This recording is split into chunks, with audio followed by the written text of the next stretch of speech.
বন্ধুরা আসসালামু আলাইকুম। আমি রয়েছি এখন পাবনার বেড়া উপজেলার শেষ প্রান্ত এবং সুজানগর শুরু। আমি যেখানে দাঁড়িয়ে আছি এটি সুজানগর উপজেলার ভেতরে। এখানে পানি উন্নয়ন বোর্ডের একটি বড় প্রকল্প স্লুইস গেট নির্মাণ করা হয়েছে। ওই পাশে একটা বিল আছে, ওই গেটের ওই পাশে।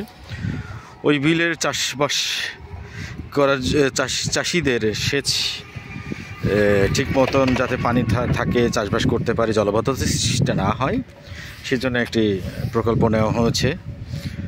এটা বেশ যে সরকার যে উদ্দেশ্যে করেছিল সেই ব্যাপারে কিন্তু সুফলতা পাচ্ছে অঞ্চলের কৃষকেরা। অনেক আগে এটা ছিল, আমরা ছোটোর সময় থেকে দেখেছি। এই গেটটা ছিল, এটাতে ভেঙে গেছে। এটা দিয়ে পর্যাপ্ত সেচ দেওয়া যেত না, পানি ধরে রাখা যেত না, সেই কারণে নতুন করে এটা নির্মাণ করা হয়েছে। তারপর থেকেই ওই অঞ্চলে 3 বার জলবদ্ধতা এখন আর থাকে না। যখন পানির প্রয়োজন, মানে পানি যখন পদ্মা থেকে আসতেছে, তখন এই গেটটা আটকে দেয়, মানে যমুনা নদী থেকে আসতেছে, গেটটা আটকে দেয়। তারপর সে কারণেই ওই অঞ্চলে আর পানি ঢুকতে পারে না, যেটুকু হয় সেটুকু বের করে দেওয়া হয়। এই যে পানি যখন বেশি হয় তখন এই দিক দিয়ে আসে, এইটা হচ্ছে যমুনার শাখা, এই বাদাই নদী, এই শাখা নদী থেকে যমুনার কানেক্টিং, এই দিক দিয়ে পানি উঠে এসে এই গ্রামটাকে প্লাবিত করতো। এই গ্রামটা, এই অঞ্চলটাকে সাতানি, তারপরে বিভিন্ন নাম আছে, আমি অত নাম বলতে পারবো না, মানে জানি না, আসলে নাম ভুলে গেছি। শ্যামগঞ্জ, তার ওই পাশে যে মাঠগুলো আছে বিল, ওই বিলগুলোকে প্লাবিত করতো, ফসল দীর্ঘদিন ডুবে থাকতো, চাষবাস শুধু করা যেত না। কিন্তু এই স্লুইস গেটটা করার পর এখন কিন্তু এই অঞ্চলের ফসল, ব্যাপক ফসল হয়। কৃষকরা 3 বার ফসল উৎপাদন করতে পারে।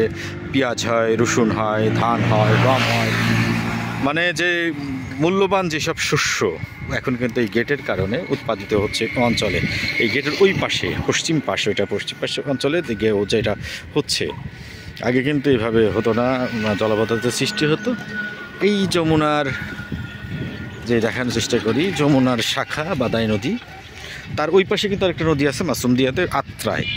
এই আত্রাই নদী, এখানে এই নদী বিধৌত এই গ্রামটা। এই পাশে হচ্ছে নতুন মিরপুর, ত্রিমোহনী বাজার, এদিক দিয়ে ত্রিমোহনীতে যে শুধু কাজিরহাট চলে গেছে। কাজিরহাটে যে যমুনার সাথে মিশেছে এই জায়গাটা, কাজিরহাটের পাশ দিয়ে।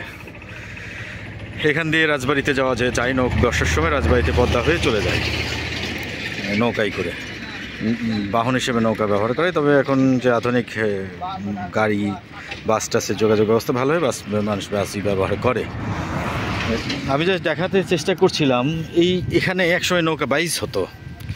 নৌকা বাইচ একটা ঐতিহ্য, বাংলাদেশি মানুষের, বাঙালিদের গ্রামীণ ঐতিহ্য, সেটা কিন্তু এখনও হয়।